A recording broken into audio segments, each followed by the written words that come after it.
આલ્યો ભાઈ તમારું ઘી.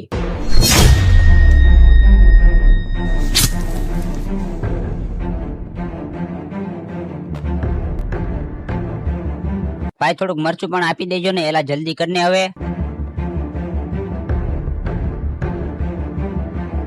બધું ઘી ભરી લીધું છે, હાલ હવે જલ્દીથી નીકળવી. ભાઈ બધી વસ્તુ આવી ગઈ છે, બીજું કઈ જોતું છે? ભાઈ તમારું ટોટલ બિલ 7,000 રૂપિયા થયા.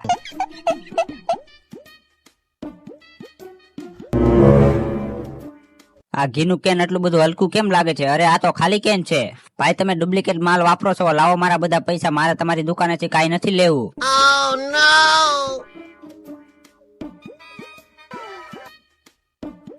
મારી તમે જ્યારથી જેલમાં ગયા હતા ત્યારથી હું ભૂખ્યો હતો. કા જોયો ને મારો કમાલ, મારી હારે રેસ તો મોજ કરીશ. કાલે જેલમાંથી છૂટ્યો અને આજે ચોરી પાછી શરૂ. કા ભાઈ તું ક્યારે છૂટ્યો જેલમાંથી? ભાઈ કાલે જ છૂટ્યો છું જેલમાંથી. હવે તો ચોરી કરવાનું બંધ કરી દીધું હશે ને તે?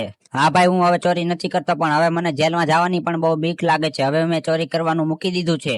સાચું તો આ ડોલમાં શું છે? ઠોકીરાવ મારી દુકાનનું ઘી ચોરી કરીને મને સલાહ આપો છો, હામું હું જોવો છો મારા ને બેને?